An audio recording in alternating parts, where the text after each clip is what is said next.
काय लँडस्केप आहे बघा.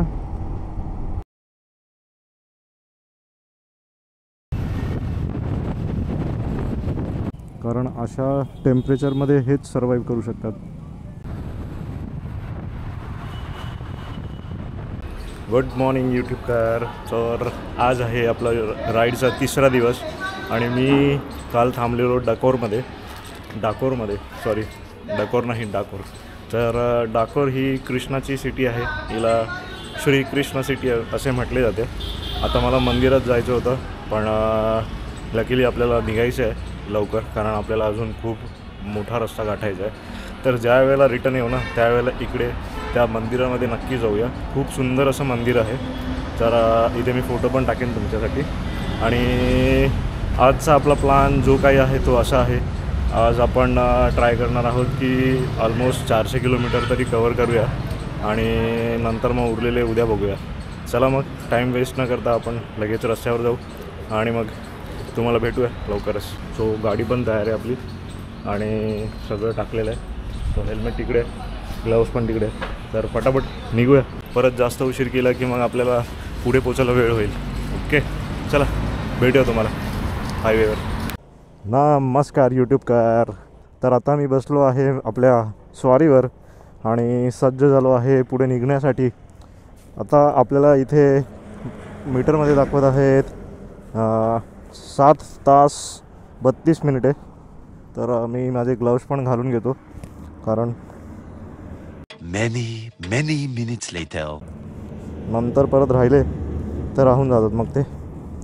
1 eternity later. गरम तर होत आहे पण ठीक आहे. अबे जल्दी बोल, कल सुबह पनवेल निकलना है. चला गणपती बाप्पा मोरया. स्वारी झाली आहे सुरू आणि 7 तास 32 मिनिटे लागणार आहेत आपल्याला आपल्या ठिकाणी पोचायला. टोटल आजचा जो टार्गेट आहे तो 407 किलोमीटरचा आहे. 60 नव्हे 7. आणि आजच्या दिवशी आपण राजस्थानमध्ये एंटर करणार आहोत आणि गुजरात सोडणार आहोत. तर 2 दिवस झाले आपण गुजरातमध्येच आहोत. हा तिसरा दिवस आहे आपला. म्हणजे आजचा अर्धा दिवस आपण गुजरात आणि अर्धा दिवस आपण राजस्थानमध्ये असू. आजचा पूर्ण दिवस आहे आपल्याकडे संध्याकाळी 7 वाजेपर्यंत. तर आपण आपल्या पद्धतीने जाऊ शकतो. आता आपल्याला जायचं आहे ह्या बाजूला. नशीब तेवढ्यात मी पाहिलं की आपल्याला ह्या बाजूने जायचं नाही तर परत युटर्न मारून यावं लागतं. खूप रेती आहे, वाळू रेती.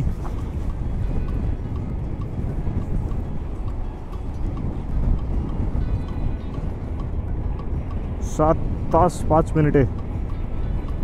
384 किलोमीटर बाकी आहे अजून. मला असं वाटतं गाडी ॲव्हरेज खूप कमी देते कारण पहिली कांडी पडली पण. सो असं वाटतं आहे की खूप कमी ॲव्हरेज मिळतो आहे गाडीवर. मे बी मी खूप जास्त फास्ट चालवतो आहे गाडी, काय माहिती. आता इकडे तर चान्स दिसत नाही कारण रस्त्यामध्ये खूप पॅचेस आहेत, खूप जास्त पॅचेस आहेत. सो स्पीड तर पकडता येणार नाही इकडे. चला साईडने चालवतो मी. 40-50 किलोमीटर झाले आहेत मला आता इथे. 40 किलोमीटर, हो 40-45 किलोमीटर झाले आहेत. एवढा घाण रोड मिळाला आहे ना मला की बस रे बस. म्हणजे एवढे पॅच आहेत या रोडमध्ये. खड्डे नाहीत पण खूप पॅचेस आहेत. बेकारच्या बेकार पॅच आहेत एकदम इकडे. आणि ट्रक पण खूप आहेत, प्रमाणाच्या बाहेर ट्रक आहेत. त्यामुळेच हा रस्ता एवढा लवकर खराब झाला असावा. कारण ज्या वेळेला या हेवी गाड्या जातात ना आपल्या अशा रस्त्यांवरून तर त्यांना खराब व्हायला जास्त वेळ नाही लागत. बऱ्याच वेळानंतर एक गाव लागलं आहे आता मध्ये, नाहीतर आधीमध्ये काहीच नव्हतं. एक छोटीशी तालुका सिटी वाटते मला ही. तो पण एवढाच होता, छोटासाच एकदम. आता यापुढे पुन्हा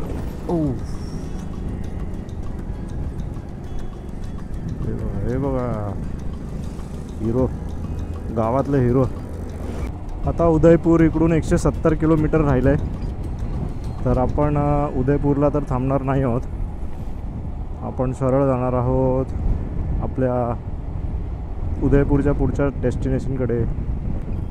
तर आता मी पोहोचलो आहे मोडासामध्ये. हे पण एक महत्त्वाचं शहर आहे इथे या रूटमधलं. तर फायनली एक मोठा तालुका लागला आता इकडे. आणि मोडासानंतर आपल्याला पुढे एक 20 किलोमीटर ना 18 किलोमीटर नंतर एक ब्रेक घ्यायचा आहे. म्हणजे आपण जरा थांबूया, विश्रांती घेऊया एक अर्धा तास वगैरे, आणि मग पुढे जाऊया. कारण आपल्याला बराच वेळ झाला चालवतो आहे मी गाडी. 80 किलोमीटरच्या वर झाले असतील, 80-90 किलोमीटरच्या वर झालेत. 80 नाही 70 हो 90 किलोमीटरच्या वर झालेत. 90 108 किलोमीटर पूर्ण झाले. आणि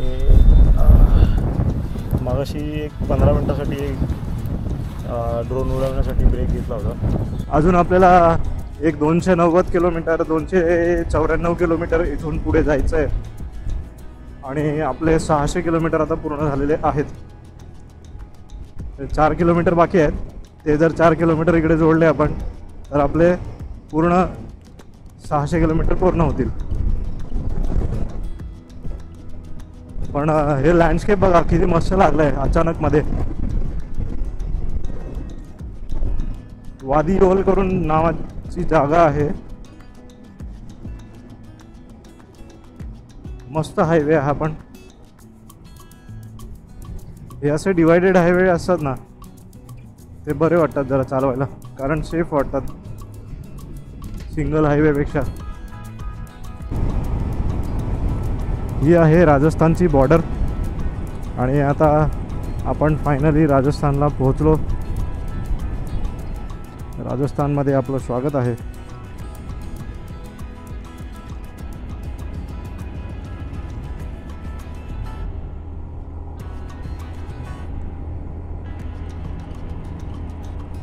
तर ही बाजू आहे राजस्थानची. आणि आता आपण गुजरात सोडलेलं आहे. आज पूर्ण प्रवासामधला हा आपला तिसरं राज्य आहे हे. खूप सुंदररित्या असे हे महामार्ग डेव्हलप केलेले आहे. हा मार्ग दिल्लीपर्यंत जातो म्हणून एवढा चांगला आहे. इथे काहीतरी नवीन स्पीड ब्रेकर बघायला मिळाला. नॉर्मली वर असतात, हे खाली होते, आतमध्ये उकरून बनवलेले. आपल्या बाजूला तर नाही आहे. आधी हे असे डोंगर होते, डोंगर खोदून खोदून त्यांनी हे हायवे बनवलेले आहेत. आणि पूर्ण दगडाचे डोंगर आहेत. यांची रचनासुद्धा वेगळी आहे या डोंगरांची. शराब की दुकान घ्या. हायवेवर सुद्धा ठेके आहेत दारूचे. टँक माझी आता हाफ झालेली आहे. जेव्हा एक बार राहील त्यावेळेला आपण कुठे थांबून फ्यूल भरूया. अजून आपली गाडी एक 100 किलोमीटर तरी जाईल 2 बार्समध्ये, जर आपण 50 किलोमीटरचा ॲव्हरेज धरून चालतोय तर.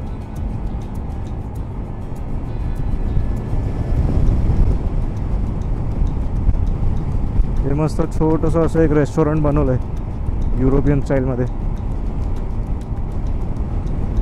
उदयपूर खजुरी.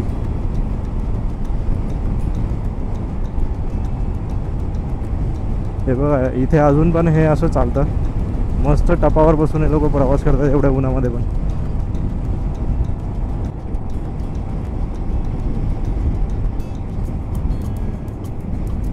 पूर्ण डोंगरानंतर अचानक लँडस्केप पूर्ण बदललेच आहे. बापरे, बघू शकता तुम्ही दोन्ही साईडला झाडं, उंच झाडं आली आहेत अचानक.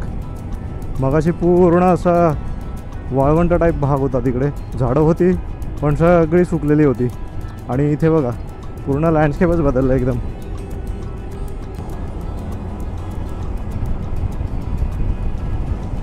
बापरे, गाड्या कसं टाकल्यात त्यांनी, जंकयार्ड आहे वाटतं ते.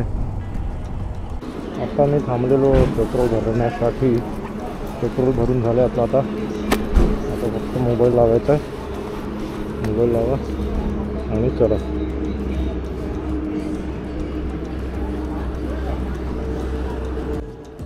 तास 16 मिनिटे दाखवतात अजून इथे. म्हणजे अजून आपल्याला खूप प्रवास करायचा बाकी आहे. 250 किलोमीटर बाकी आहेत.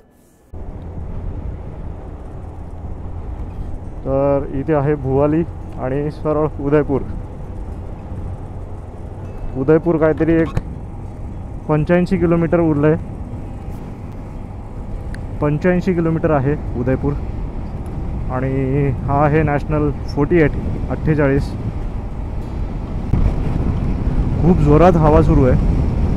तुम्हालाही माईकमध्ये रेकॉर्ड होत असताना कळेल, कारण लेफ्ट राईटने हवेचे झोत येत आहेत आणि मला हलवत आहेत. तरी मला त्या बाबतीमध्ये ना ही गाडी खूप स्टेबल वाटली, कारण गाडीवर वजन काय एवढं फार नाही आहे. आपली एक बॅग आहे, आपण आहोत. 2 बॅग आहेत, आपण आहोत. बस बाजूने एवढे मोठे मोठे ट्रक जात आहेत, तरी पण गाडी हलत नाही जागची. मला वाटलेलं की गाडी इकडून तिकडून हलेल, पण नाही. गाडीचा स्टेबिलिटी खूप चांगली आहे त्या बाबतीमध्ये. आणि ज्या प्रकारे मी हलतोय ना, तेवढं तर मी त्या स्क्रॅमवरती पण हलतो. म्हणजे तेवढे झटके तर स्क्रॅमवर पण लागतात, हेल्मेटला, गाडीला. ती गाडी पण कधी कधी हलते, खूप जोरात हवा असेल तर. आणि ही तर तिच्या अर्ध्या वजनाची आहे. ती 200 किलोची असेल तर ही 100 किलोची आहे. बरेच लोकांना प्रश्न पडला असेल, स्क्रॅम असताना हिला का घेऊन आलो मी.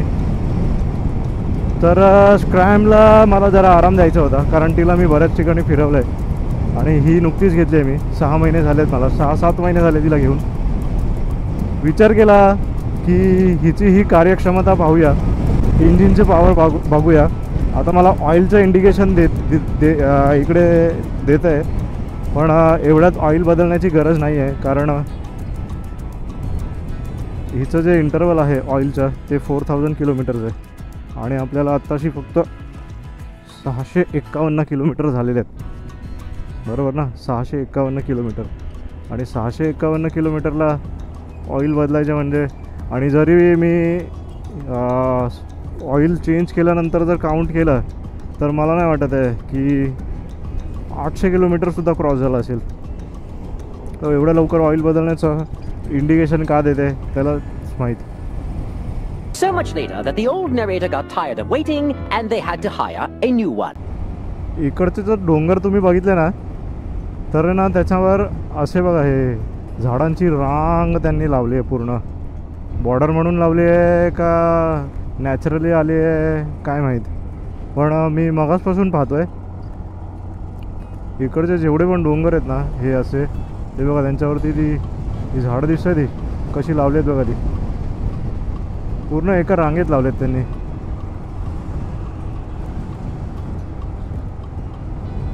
बॉर्डर म्हणूनच लावली असेल, कारण आता हा हायवे इथून जातो आहे, म्हणजे आजूबाजूच्या एरियाला रेट तर आला असणार, भाव तर खूप वाढला असणार.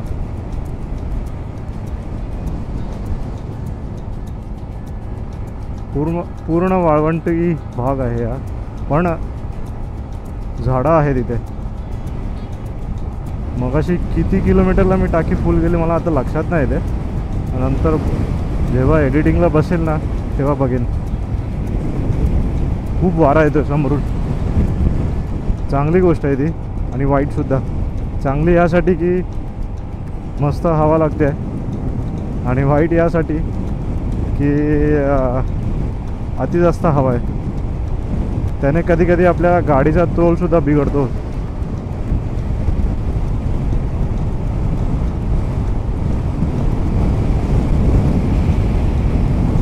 दोनशे 19 किलोमीटर राहिले आहेत. आता 19 किलोमीटर नंतर मी एक ब्रेक घेईन, त्यानंतर मग एक 5-10 मिनटाचा, त्यानंतर मग पुढे पुन्हा 50 किलोमीटरने, असं करून करून 3 ते 4 ब्रेक घेऊन आपण आपल्या स्थानावर पोहोचू. अजून 3 तास 41 मिनिट मला दाखवत आहेत. ह्या स्पीडने. सो आपण हा स्पीड मेंटेन ठेवूया, कारण मला तरी वाटतं की हा स्पीड चांगला आहे आणि बऱ्यापैकी आहे.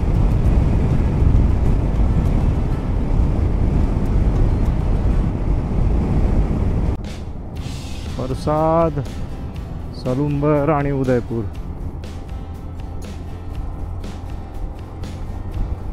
काय लँडस्केप आहे बघा. असं डोंगरांच्या अधूनमधून रस्ता ह्यांनी काढला आहे, छान एकदम.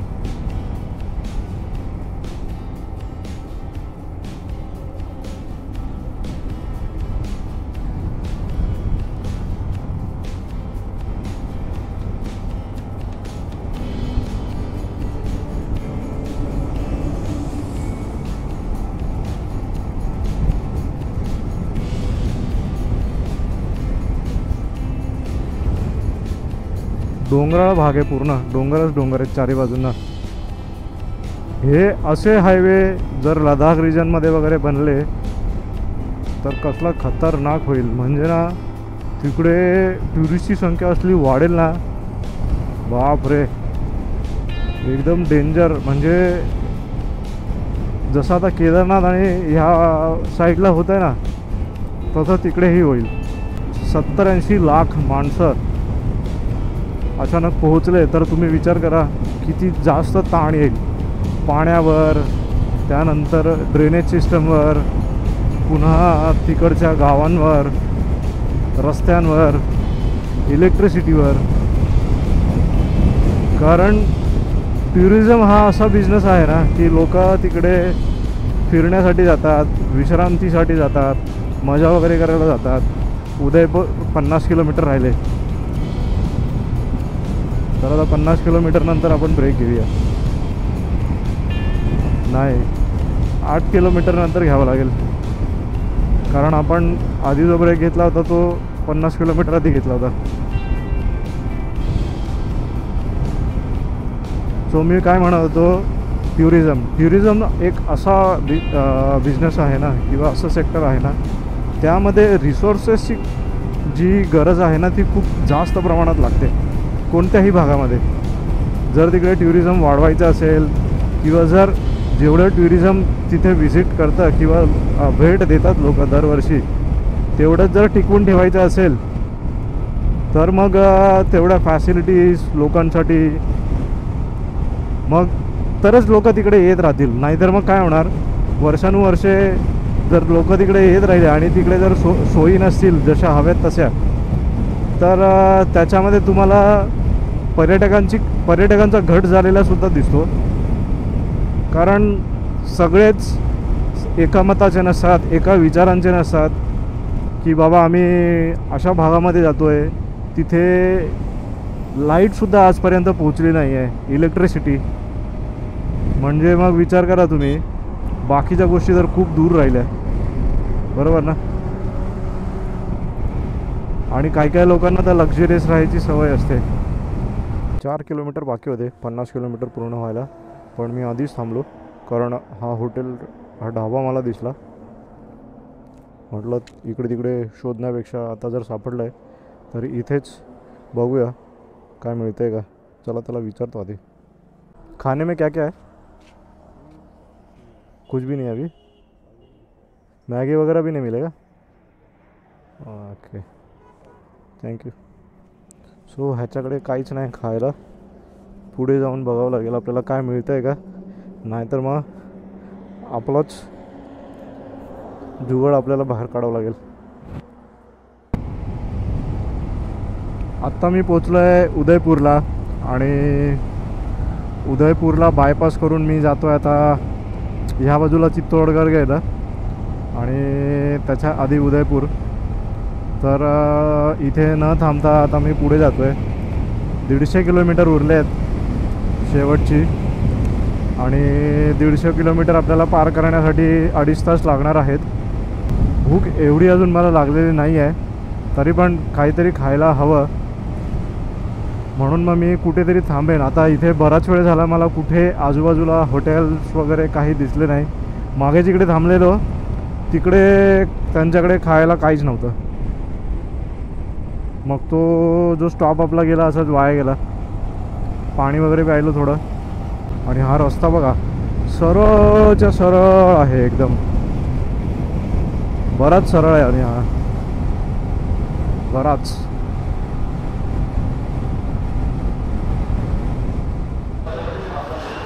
सो आता मी पोचलो आहे चित्तोडगडला आणि इकडे थांबून लंच करणार आहे.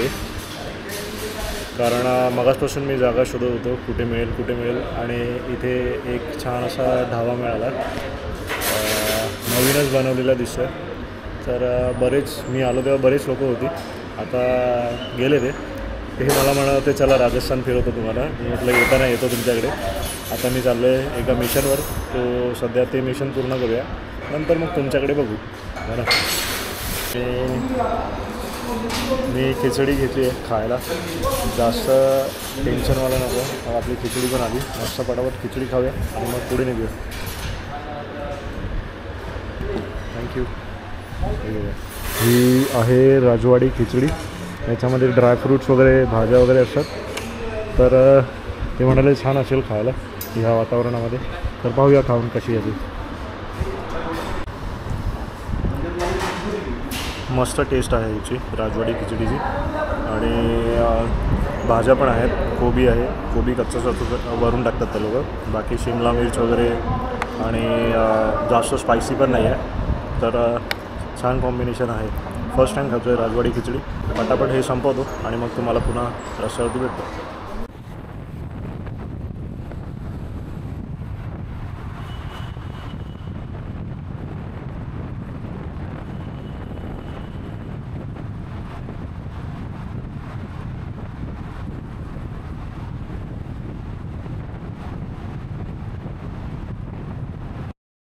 पहिला टनल आहे आपल्या पूर्ण ट्रिपमध्ये, जो आपल्याला राजस्थानमध्ये लागला. आणि खूप चांगल्या पद्धतीने हा टनल त्यांनी डेव्हलप केलेला आहे. असं पाहायला गेलं तर खूप म्हणजे खूप चांगल्या पद्धतीने, जरी लहान असला तरी.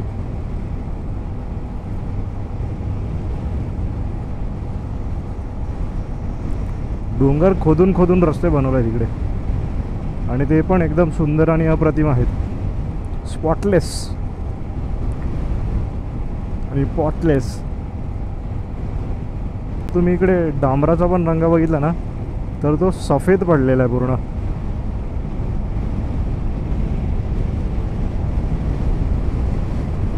नाथ द्वार.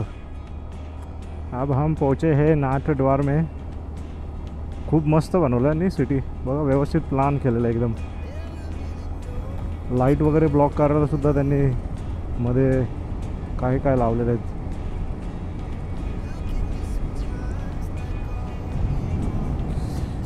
हे बघा शंकराची भव्य अशी प्रतिमा. पण त्या बाजूला बघते उत्तरेकडे. नाथद्वारला पोचलो आता मी. ते नाथ आणि हे त्यांचं द्वार. भीलवाडा आता इथून जसं काही लांब राहिलेलं नाही आहे. एक 92 किलोमीटर आहे, जिकडे आपल्याला पोचायला 1-1.5 तास लागेल.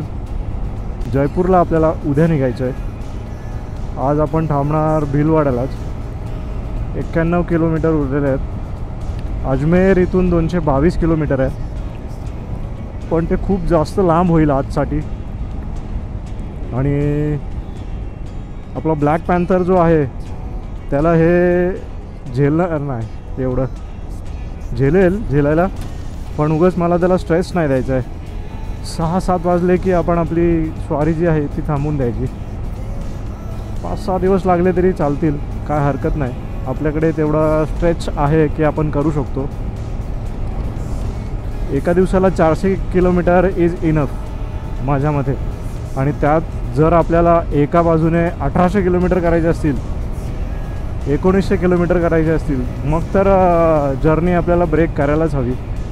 उगाच ते एका दिवसामध्ये 2-2 किलोमीटर करण्यासारखा वेडेपणा मला नाही करायचा आहे. करायला आपण खूप काही गोष्टी करू शकतो, पण मग आपण खूप काही गोष्टी मिससुद्धा करतो आदल्यामधल्या. आता मी जिथे थांबलेलो ना तिथे जास्त काही फारसं काही केलं नाही. आता इथे बघूया आपल्याला भीलवाड्याला काही मिळतं आहे का करायला उरलेल्या वेळामध्ये. कारण बघा मी तर फक्त रात्रभरासाठीच थांबतो आणि रात्री पण शक्यतो एडिटिंग वगैरेच करतो. आता आपल्याला सगळ्यात तिकडे आधी पोहोचल्यावरती महत्त्वाचं काम असतं ते म्हणजे हॉटेल शोधा किंवा होमस्टे शोधा आणि जे काही ऑप्शन्स अवेलेबल असतील ते शोधा. इकडे ना जे टीनेजर्स वगैरे आहेत ना त्यांच्यामध्ये एक कॉमन ट्रेंड बघितला आहे मी कपड्यांच्या बाबतीत. ते लोक खाली काही घालो पण वरती त्यांना ब्लॅक टी शर्ट किंवा ब्लॅक शर्ट पाहिजे. म्हणजे खूपच कॉमन आहे ते, खूप जास्त कॉमन आहे. तर बघूया पुढे आपल्याला काय मिळतं आहे पाहायला अजून. तर व्हिडिओ शेवटपर्यंत पहा आणि सबस्क्राईब करायला विसरू नका. आणि जर आवडत असेल तर लाईकही करा.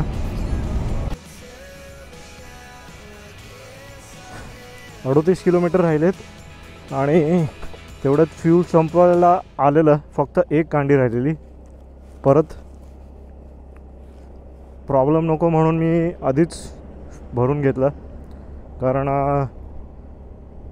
पोहोचेल तिथपर्यंत पण उगाच त्रास नको म्हणून मी करून घेतलं लवकरात लवकर. शेवटचे 6 किलोमीटर राहिलेले आहेत, 6.5 किलोमीटर.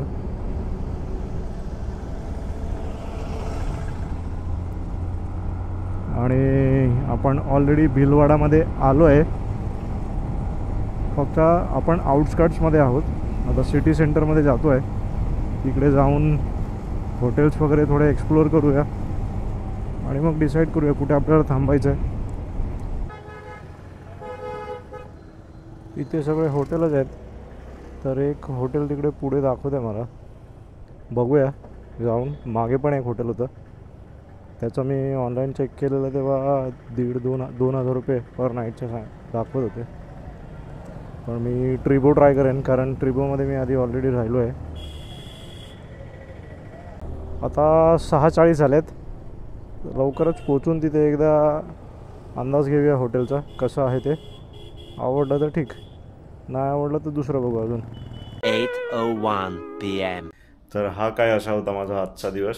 आणि आज आपण जवळजवळ 400 किलोमीटर क्रॉस केले. आणि उद्याचा जो दिवस आहे तो इथून ते जयपूर आणि त्यानंतर मग जयपूर ते नोएडा असा असेल.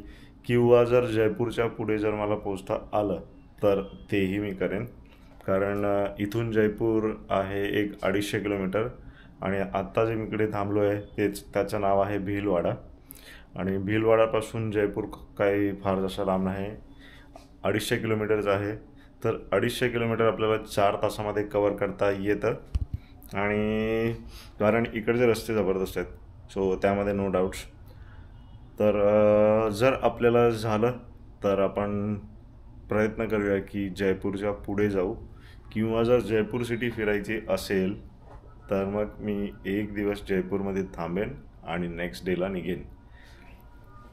त्यातल्या त्यात प्रवास अतिशय सुंदर होता कारण रोड पण आपल्याला तसे मिळालेले आणि फार काय अशी दगदग वगैरे नव्हती. तुम्हाला हा व्हिडिओ कसा वाटला कृपया नक्की सांगा. आणि सबस्क्राईब केलं नसेल तर सबस्क्राईब पण करा कारण अजून असे व्हिडिओज येणार आहेत. तर भेटूया नवीन व्हिडिओमध्ये.